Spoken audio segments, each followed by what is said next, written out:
En la clase de hoy vamos a terminar de ver el tema de continuidad. Vamos a empezar haciendo un repaso de las definiciones que vimos la clase pasada sobre continuidad en un punto y en un intervalo, y vamos a ver algunos ejemplos.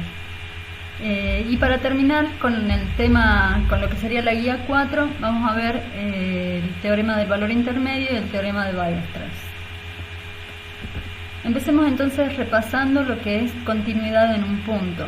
Decimos que la definición nos dice que el límite para x que tiende a de f de x es f de a, y esta simple definición trae varias características, entre ellas que la función tiene que estar definida en un entorno del punto A, en un intervalo abierto alrededor de A, para poder calcular este límite, y se tienen que cumplir 3 puntos: que A pertenezca al dominio de f, por lo tanto vamos a poder evaluar f en A, o sea, existe f evaluado en A; que exista el límite para x que tiende a de f de x, y que además estas dos cosas sean iguales.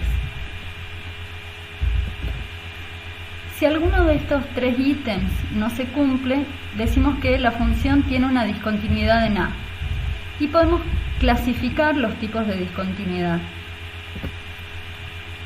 En aquellos en los que existe el límite para x que tiende a es un número finito, pero este límite es diferente del valor de la función en el punto, o directamente a no pertenecía al dominio de f,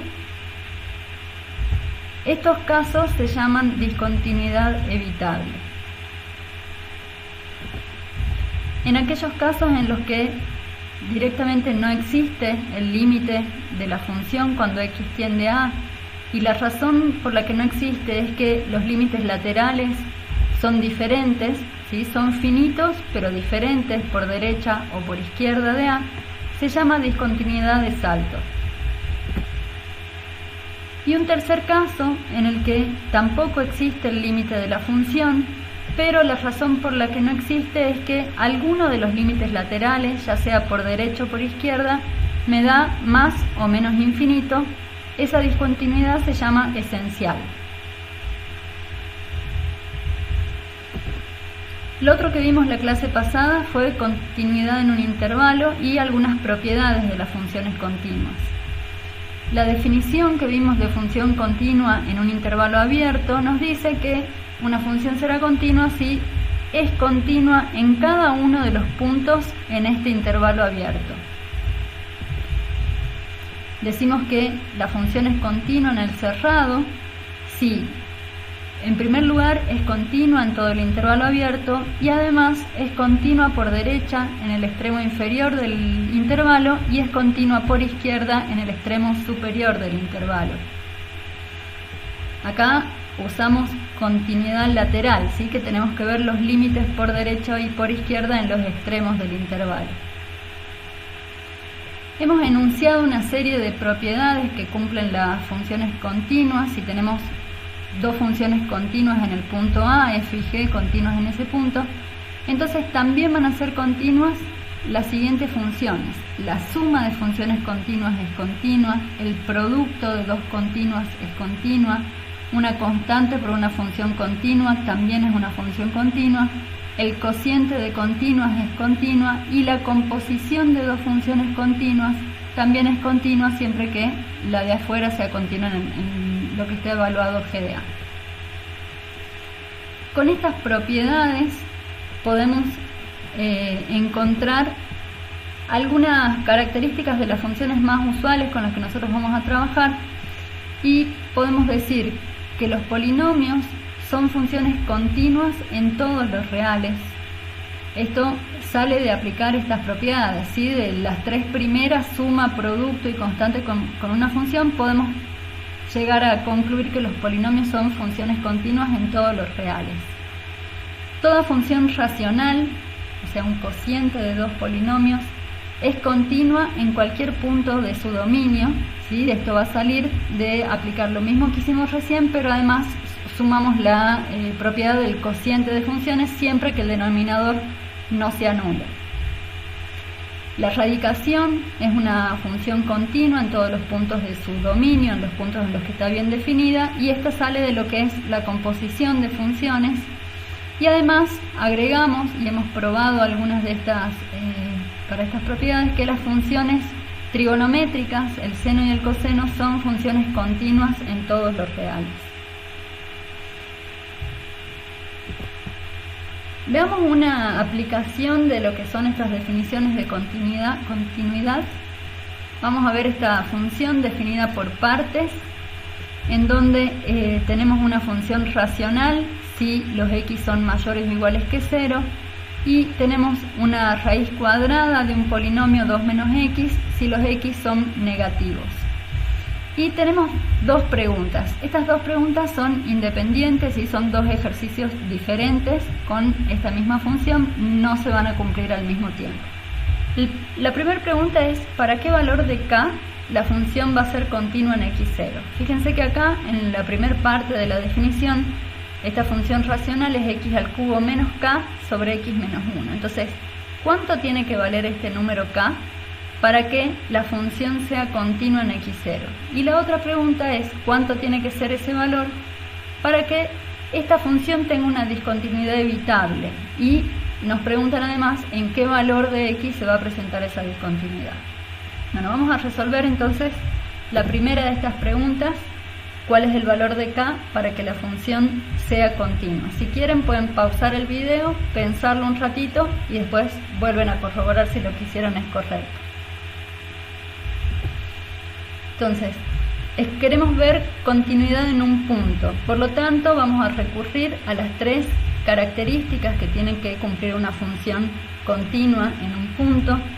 Para eso nos fijamos en la primera condición, es que el punto que estamos examinando pertenezca al dominio de la función, o sea que el 0 está en el dominio de la función. El 0 está en la primera parte de la definición, acá tenemos los x mayores o iguales que 0, o sea que el 0 está comprendido en esta parte de la función. Si evaluamos la función en 0 nos queda menos k sobre menos 1, o sea, sí está definido, sí pertenece al dominio de f. De hecho podemos calcular que f en 0 va a valer menos k sobre menos 1, que es igual a k. Entonces, la primera característica de las funciones continuas en un punto se cumple. La siguiente característica es que tiene que existir el límite para x que tiende a 0 de esta función. Como el 0 es el punto de corte de esta función, vamos a tener que calcular este límite haciendo uso de los límites laterales. Entonces, veamos primero el límite para x que tiende a 0 por izquierda de la función.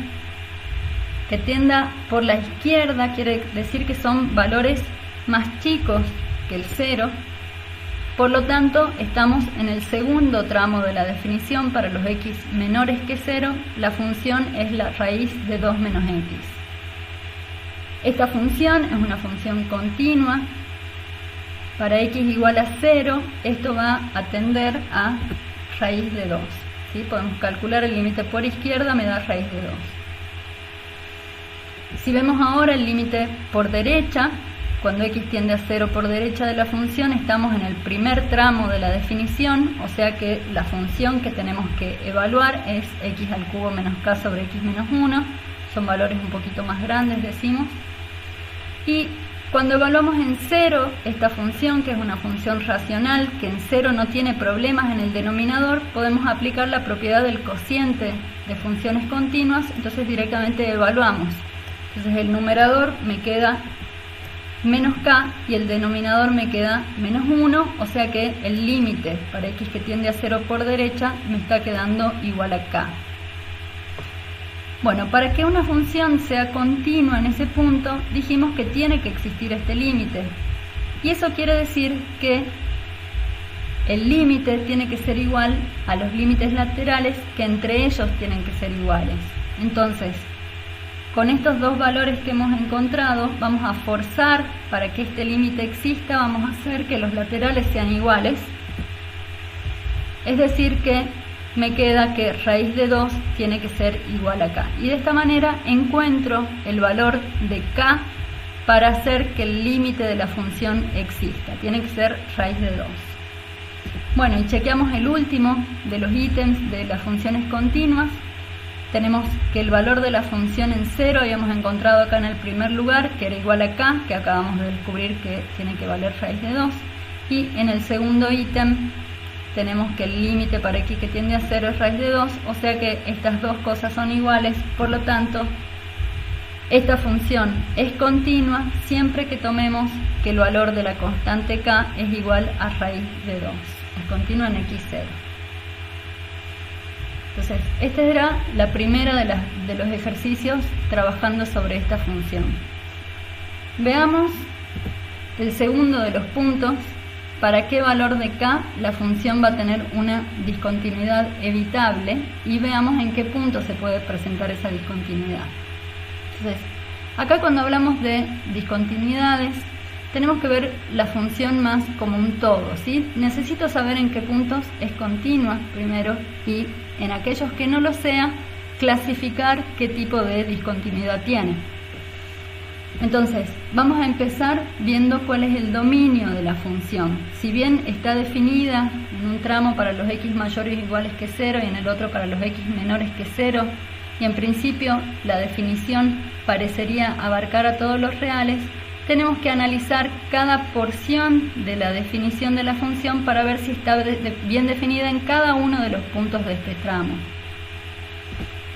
Entonces, veamos en el primer tramo, para los x mayores o iguales que 0, necesito que esta parte, la función racional, esté bien definida. Y para eso, lo que le tenemos que pedir es que el denominador no se anule. Entonces, el dominio de esta parte va a estar dado por los x en los reales, tales que el denominador es distinto de 0, es decir, todos los reales exceptuando al número 1. Y no nos tenemos que olvidar que estamos trabajando sobre el tramo x mayor o igual que 0. Entonces tenemos que pedir que estas dos cosas ocurran al mismo tiempo.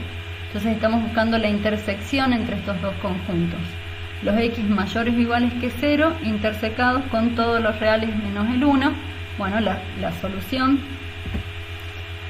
va a ser la unión de los intervalos, el que va desde el 0, 1, cerrado en 0, abierto en 1, unión el 1 hasta más infinito, ¿sí?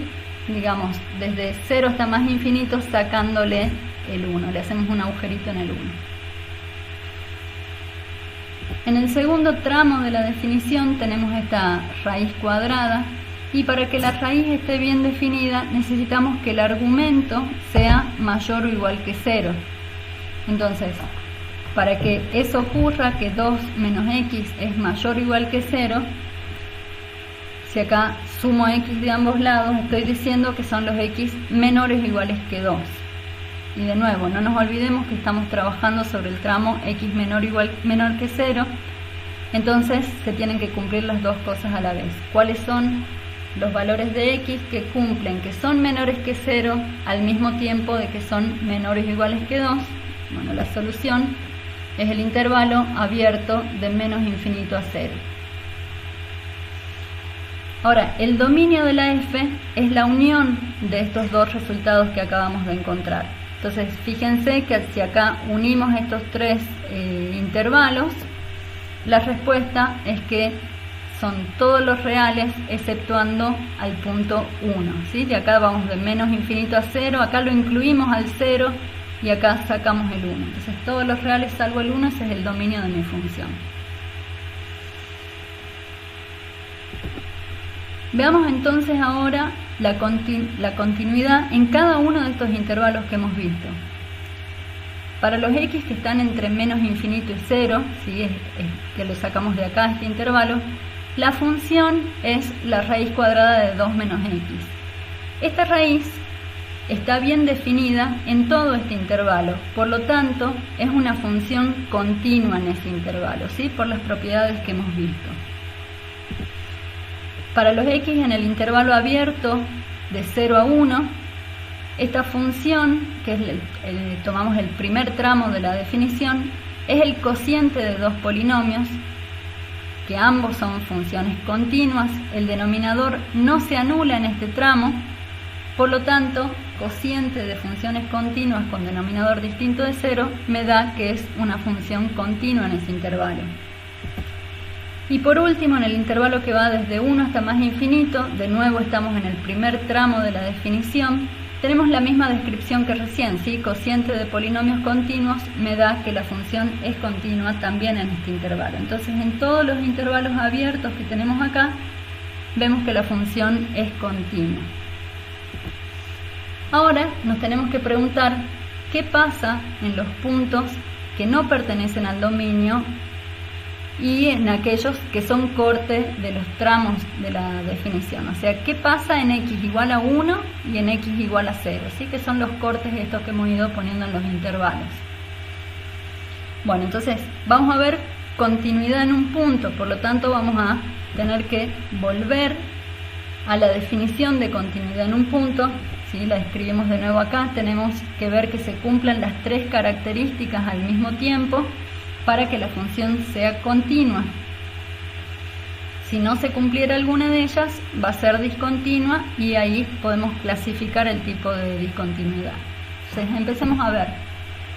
En 1, el 1 dijimos recién que no pertenece al dominio de la función, por lo tanto no existe la función evaluada en 1. O sea que la primera característica de la continuidad en un punto ya no se verifica, por lo tanto ya sabemos que la f es discontinua en x igual a 1. Y ahora la pregunta es, ¿qué tipo de discontinuidad tiene? Veamos el segundo ítem, que es el que nos va a ayudar a discernir qué tipo de discontinuidad tiene. El límite para x que tiende a 1 de esta función, tenemos que, como el 1 pertenece al primer tramo de la definición, vamos a calcular el límite del cociente de x al cubo menos k sobre x menos 1.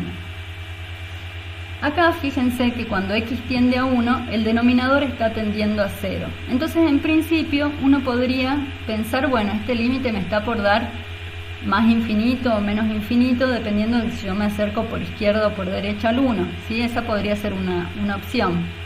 Eso sería cierto si el numerador tuviese un límite finito. Pero en cambio, si yo logro elegir el k de manera que el numerador también tienda a 0 cuando x tiende a 1, voy a estar frente a una indeterminación y si yo hago un poco de cuentas puedo llegar a salvar esta indeterminación y lograr calcular un límite finito para f. Y esa es la idea, porque acá la pregunta era ¿cuánto tiene que valer k para que la discontinuidad sea evitable? Y si se acuerdan lo que dijimos recién en el repaso, las discontinuidades evitables eran aquellas en las que existía el límite, pero no existía el valor de la función en el punto o daban diferentes, pero tiene que existir este límite y ser finito.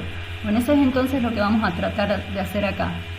Entonces, para conseguir esta indeterminación, para poder seguir trabajando y levantar esa indeterminación y llegar a calcular el límite, yo necesito que el numerador tienda a 0. O sea que cuando yo evalúo en 1, esta resta me dé 0. O sea que 1 al cubo menos k me dé 0. Por lo tanto, k de acá puedo despejar que vale 1. Tiene que valer 1 para estar en el caso 0 sobre 0, que es una indeterminación. Entonces, acá hemos encontrado un valor para k para poder seguir trabajando con el límite. Ahora, si x igual a 1, al evaluar en x igual a 1 el numerador me está dando 0, quiere decir que el 1 es una raíz de este polinomio cúbico, ¿sí? Entonces, si yo lo pudiera escribir de la forma factorizada, uno de los factores debería ser x menos 1, que es su raíz, ¿sí? Siempre los polinomios los podemos escribir de la forma factorizada como x menos x1 por x menos x2 por x menos x3 por x menos xn, tantas en x como raíces el grado tenga. Entonces, uno de los factores que podríamos poner es el x menos 1.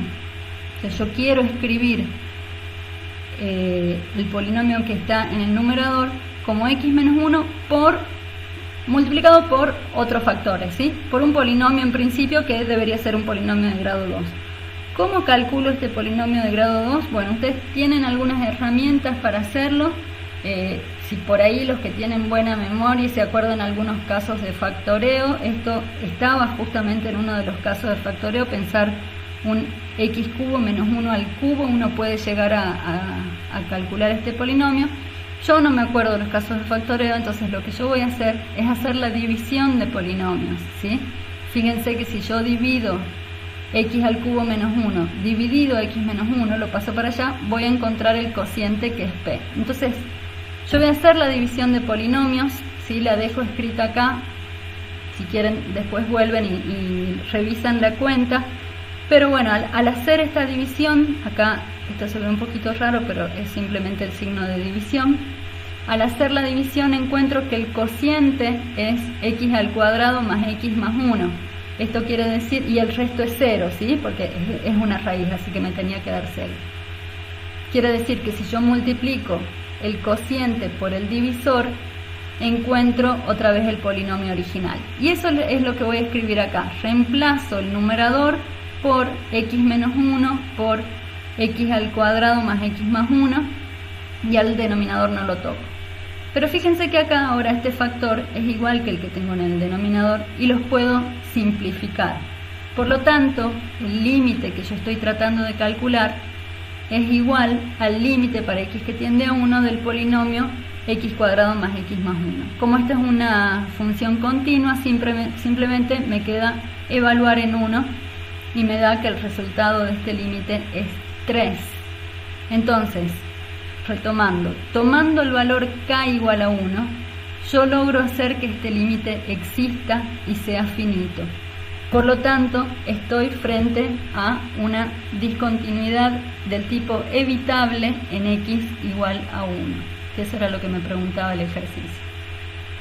Uno, si siguiera más allá de lo que nos piden en este problema, nos podríamos preguntar, bueno, ¿qué está pasando ahora en x igual a 0? ¿Sí? Porque ahora para este valor de k, la función no va a ser continua, porque vimos que para que fuese continua en 0, k tenía que valer otra cosa, es el ejercicio que hicimos recién. Bueno, entonces a ustedes les queda de tarea pensar qué pasa en x igual a 0. ¿Hay alguna discontinuidad? ¿Qué tipo de discontinuidad se está produciendo? Bueno, eso se los dejo de tarea y vamos a avanzar con los temas que nos quedan para terminar la guía 4.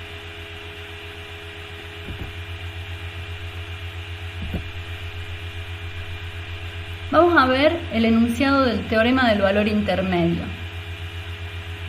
Este teorema dice que si yo tengo una función continua en un intervalo cerrado, AB, y si tomamos un número n que se ubique estrictamente entre f de A y f de B, entonces el teorema me asegura que va a existir un número c que vive dentro del intervalo abierto AB, tal que la imagen de C, o sea f evaluada en C, es igual al n que yo estoy tomando acá, que se ubica entre f de A y f de B. ¿Sí? Acá está escrito con una notación un poco más resumida, ¿sí? F continuo en A, n se ubica entre f de A y f de B. Fíjense que acá está puesta de dos maneras, porque f de A puede ser menor que f de B, o al revés, ¿sí? Puede ser mayor. Entonces a mí lo único que me importa es que n esté ubicado entre f de A y f de B, no importa cuál es más grande. Si se cumple esto, entonces el teorema me asegura que hay un número c entre A y B, tal que cuando yo evalúo f en C obtengo el número n. En resumen, lo que me está diciendo este teorema es que la función toma todos los valores que se encuentran comprendidos entre f de A y f de B, y que cuando uno lo mira gráficamente es un poco más intuitivo, ¿sí? Este teorema uno lo podría llegar a enunciar mirando un gráfico de una función continua, pero veamos a ver algunos ejemplos. Tengo esta función definida en el intervalo cerrado AB, ¿sí? Tenemos acá los valores de f de A y f de B. Y si yo tomo un número n cualquiera que se ubique entre f de A y f de B, tomemos por ejemplo este valor de n, yo trazo esta línea horizontal y me encuentro con que existe un correspondiente c que se ubica en el intervalo AB, dentro del intervalo AB, de manera que f de c me da justamente el valor n. Bueno, pero n es arbitrario, ¿sí? Yo podría haber tomado cualquier valor entre f de a y f de b. De hecho, miremos otro ejemplo. Tomo este valor de n. En algún momento esta línea horizontal se va a cruzar con la función. Por lo tanto, voy a encontrar un valor de c que fíjense que cae dentro del intervalo AB, tal que la imagen de c es n. Y vamos de nuevo, n es cualquier valor que esté comprendido entre f de a y f de b. Y para cualquier valor que yo tome de n, voy a encontrar un correspondiente c que vive dentro del intervalito AB. Veamos un ejemplo más, ¿sí? Este teorema lo que me está diciendo es que al menos un valor c existe en este intervalo AB cuya imagen es n, pero no me asegura que sea el único. Y veamos un dibujo para entenderlo mejor. Tomemos este dibujo de esta función, tengo f de a y f de b, y tomemos un valor n que esté entre f de a y f de b. ¿Sí? Esto es lo que me dice la hipótesis de mi teorema. ¿Sí? La f tiene que ser continua en el intervalo cerrado y n tiene que ser un número que está comprendido entre f de a y f de b. Entonces, si yo tomo un valor cualquiera, por ejemplo este que grafiqué acá, el teorema me asegura que existe al menos un valor c tal que su imagen es n. Pero fíjense acá lo que pasó. Yo puedo encontrar más de un valor cuya imagen es el valor n. Pero esto no va en contra de lo que dice el teorema, ¿sí? El teorema me asegura que existe uno. ¿Pueden existir más? Sí, no me dice cuántos tampoco, pero me asegura que hay al menos uno, y eso es lo importante de este teorema, ¿sí? Algo más para resaltar es que uno tiene que tener presente de chequear correctamente todas las hipótesis, ¿sí? Acá las hipótesis es que la función es continua, y esto en una gráfica es fácil porque tiene que ser que la puedo dibujar sin levantar el lápiz, ¿sí? Si no tengo el gráfico, hacemos como en el ejercicio que vimos recién y comprobamos la continuidad de la función en el intervalo. Tiene que serlo en un intervalo cerrado, o sea que tiene que estar definida en los extremos del intervalo, y el valor n tiene que estar dentro del intervalo f de a, f de b. Ya sé que en ambos ejemplos me quedó que f de a es más chico que f de b, pero podría estar al revés, ¿sí? La curva. Eso no es la única opción esta que yo dibujé. Pero, bueno, uno podría llegar a pensar que si yo tiro un número c cualquiera, entonces su imagen va a estar comprendida entre f de a y f de b. Uno podría decir, bueno, agarro y leo el teorema al revés.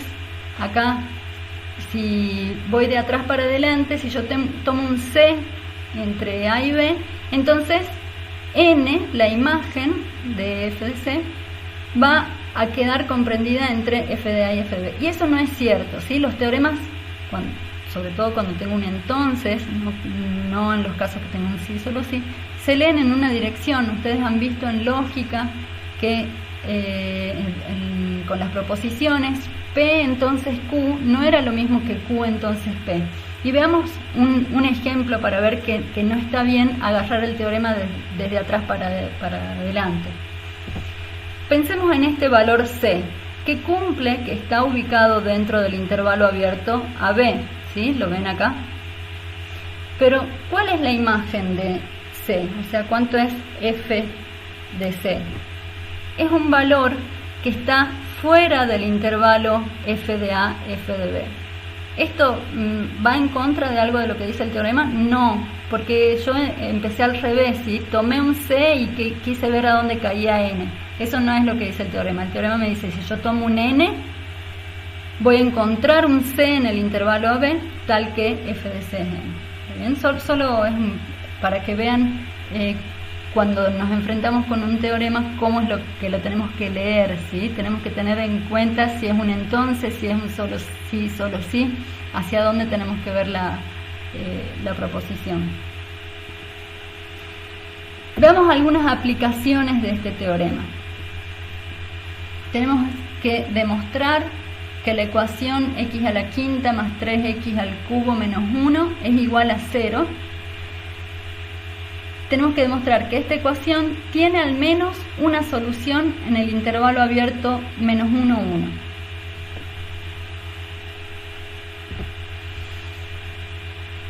Dicho de otra forma, queremos ver que este polinomio o la función x a la quinta menos 3x cubo menos 1 tiene una raíz, ¿sí? O sea, hay algún valor de x para el que y es igual a 0 y que ese valor está en el intervalo menos 1, 1.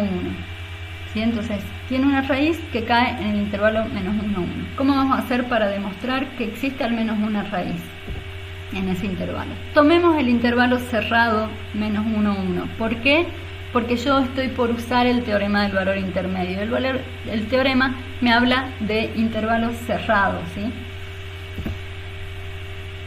La función f, que es un polinomio, es continua en este intervalo cerrado, porque los polinomios son continuos en todos los reales, en particular va a ser continuo en cualquier intervalo que yo tome, aún en los intervalos cerrados. Esa es la primera condición. Ahora, evaluemos cuánto vale la función esta en los extremos de este intervalo cerrado.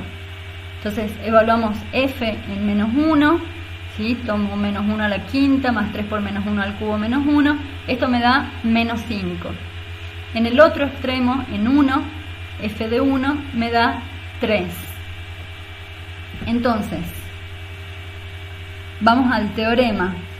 El teorema del valor intermedio me dice que si f es continua en el intervalo cerrado, menos 1, 1, que sí lo es porque lo acabo de demostrar en un ítem anterior, para cualquier n que se ubique entre menos 5 y 3, que son los valores de la función en los extremos, vamos a poder encontrar un valor c en el intervalo abierto menos 1, 1, tal que f de c es igual a n. ¿Sí? Esto es lo que me dice el teorema del valor intermedio.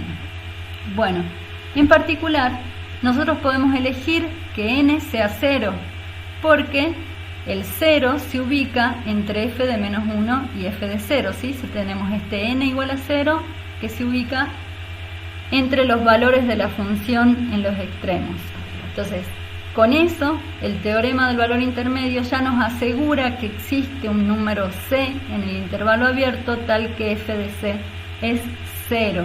Es decir, que c es una raíz del polinomio, que es lo que queríamos probar, ¿sí? Ahora, ¿cuánto vale c? No lo sé y no me importa, porque no es lo que me pide el ejercicio, ¿sí? Me pedía demostrar que tiene al menos una solución. Y este teorema me sirvió para demostrar que sí, tiene una solución. No sé cuál es, pero no es lo que pide el problema, ¿está bien? Entonces, acá ya terminó. Hemos podido probar que existe una raíz en el intervalo abierto menos 1, 1. Veamos un ejemplo más. Tenemos la ecuación coseno de x igual a 2x. Y me pregunta si tiene alguna solución en el intervalo abierto 0 pi sobre 2. Entonces, para empezar, yo voy a hacer acá un pequeño truco, ¿sí? Voy a pasar restando las 2x para que me quede una ecuación igualada a 0, similar a lo que teníamos en el problema anterior. Entonces tengo que coseno de x menos 2x es igual a 0. Yo voy a definir que esto sea una función f, ¿sí? Coseno de x menos 2x, y vamos a ver qué pasa en el intervalo cerrado 0 pi sobre 2. La función f es una función continua en este intervalo, ya que se trata de suma de o resta de funciones continuas. El coseno es una función continua en todos los reales, 2x es un polinomio que es continuo en todos los reales, o sea que la resta de funciones continuas me da como resultado una función continua. Veamos cuánto vale la función en los extremos del intervalo. Si evaluamos f en 0, tenemos coseno de 0 menos 2 por 0, que es un 0, y coseno de 0 vale 1. O sea que f en 0 es 1, que es un número que es mayor que 0. ¿Sí? Acá ya voy adelantando un poquito hacia dónde vamos. Evaluemos en el otro extremo, f en pi sobre 2, el coseno de pi sobre 2 menos 2 por pi sobre 2, y estoy evaluando nada más la f en pi sobre 2. El coseno de pi sobre 2 vale 0. Acá podemos simplificar estos dos, o sea que me queda 0 menos pi, o sea menos pi. Menos pi es un número negativo. Agarremos entonces y verifiquemos, o volvamos a escribir lo que nos dice el teorema del valor intermedio. Si la función f es continua en el intervalo cerrado 0 pi sobre 2, que sí lo es, lo he probado recién, yo puedo elegir un n igual a 0, ya que el 0 está comprendido entre los valores de la función en los extremos de ese intervalo.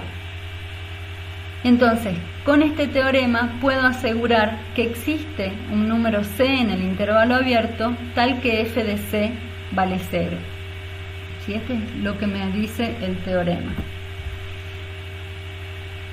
Bien, una vez que yo encontré ese valor c en el intervalo 0 pi sobre 2, puedo volver a lo que era mi función original. Digo que f de c vale 0, o sea que estoy diciendo que coseno de c menos 2c es 0. Por lo tanto, ese valor c en el intervalo abierto satisface la ecuación coseno de c igual a 2 por c, que era la ecuación que teníamos acá. Entonces la respuesta es que sí tiene solución en el intervalo 0 pi sobre 2. ¿Cuál es? No lo sé y no me lo está preguntando, ¿ok?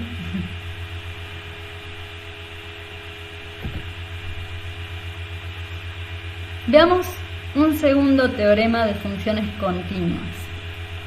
El teorema de Weierstrass nos dice que si una función es continua en el intervalo cerrado AB, entonces hay al menos dos puntos en el intervalo cerrado, tales que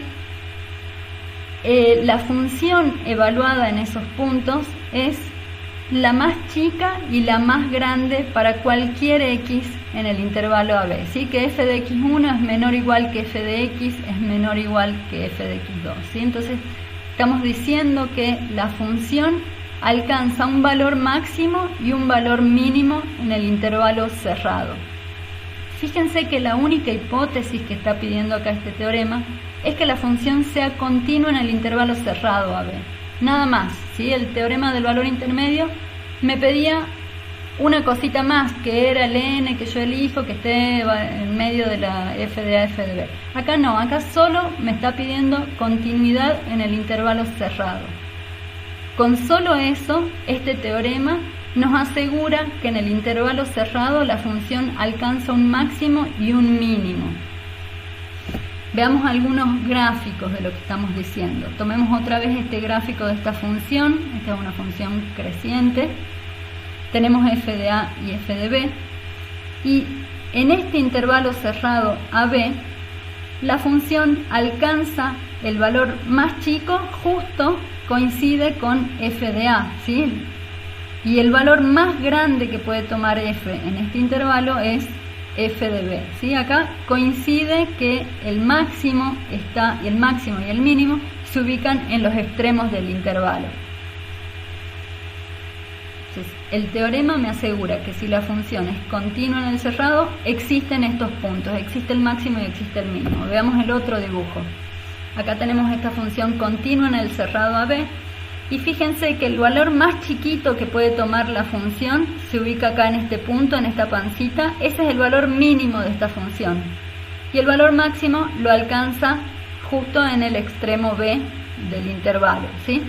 Pero yo con solo asegurar que la función sea continua en el cerrado, ya inmediatamente sé que estos dos puntos van a existir. Va a existir un mínimo y va a existir un máximo. ¿Dónde se ubican? No lo sé, pero sé que existen. ¿Está bien? Y acá vamos de nuevo a pensar esto de cuáles son las hipótesis de los teoremas, porque este teorema me pide muy pocas cosas y me dice mucho, me dice que la función sí o sí va a alcanzar un máximo y un mínimo en ese intervalo cerrado. Veamos acá este gráfico, es muy parecido al de recién, pero esta función está definida en el intervalo que es cerrado en A y abierto en B, o sea, en B, el B no pertenece al dominio de mi gráfico. Entonces, pensemos, ¿esta función tiene mínimo? Sí, está acá, en A, justo coincide con el valor más chico que toma la función. ¿Tiene máximo? Bueno, la respuesta es no, porque fíjense que cuando nos acercamos a B, la función se va acercando a f de B, pero nunca llega a tocarla. Me puedo acercar todo lo que yo quiera, pero nunca alcanzo ese valor f de B. ¿Está bien? Es la noción de límite, es lo que estamos usando acá. Se acerca todo lo que quiera, pero no lo toca. Entonces, esta función no tiene máximo. ¿Esto va en contra de lo que me dice el teorema de Weierstrass? No, porque ese teorema no se aplica en esta función porque el intervalo no es cerrado. Entonces, si no se cumple que el intervalo sea cerrado, no puedo asegurar si hay máximo o mínimo. Veamos un ejemplo más. Tenemos este gráfico de una función definida por tramos, por partes, y si miramos el dibujo podemos ver que la función sí tiene un mínimo, está acá, este es el valor más chiquito que toma la función, si en el eje Y, digamos, el valor más chico que toma está acá, justo en el extremo B. Pero esta función no tiene máximo, porque a medida que me acerco a este punto, que bueno, no lo dibujé acá, pero hay como una asíntota vertical, si lo pueden ver, ¿sí? A medida que me acerco a este punto X, la función se hace más y más grande. Entonces, esta función no tiene máximo en el intervalo AB. Y de nuevo, no estoy violando lo que dice el teorema de Weierstrass, porque el teorema de Weierstrass solo se cumple para funciones continuas en un intervalo cerrado. Y esta función no es continua. Uno podría, con estos dos ejemplos breves así que estoy dando, decir, bueno, si no se cumplen las hipótesis del teorema, entonces no tiene máximo o no tiene mínimo. No podemos ir en la dirección contraria a la que está planteado el teorema. Si el teorema me dice, si la función es continua en el cerrado, entonces tiene máximo y tiene mínimo. Pero no puedo ir en contramanos, digo, si no se cumple, no tiene, eso no es válido. Y fíjense en este ejemplo, acá yo tengo una función definida por partes que está definida en el intervalo cerrado AB, y esta función tiene mínimo, el mínimo se da acá, es el valor más chiquito de los valores Y que toma, ¿sí? Justo coincide con el extremo B, y tiene máximo también, que se da en este punto de la pancita de esta curva, ¿sí? Entonces sí tiene mínimo y sí tiene máximo, pero yo a priori no podía asegurar que esta función tuviese máximo y mínimo porque no podía aplicar el teorema de Weierstrass, ya que la función no es continua. Bueno, este es el tipo de ejercicios que van a tener que hacer, es principalmente verificar las hipótesis para decir si una función tiene máximo y mínimo en un intervalo cerrado, ¿sí? Entonces fíjense bien, los ejercicios que tenemos nos preguntan eso, y en algunos de ellos también nos preguntan cuál es el máximo y cuál es el mínimo. El teorema no nos dice eso van a tener que usar otras herramientas para descubrir cuál es el valor máximo y mínimo. Bueno, dejamos acá, nos vemos la próxima clase.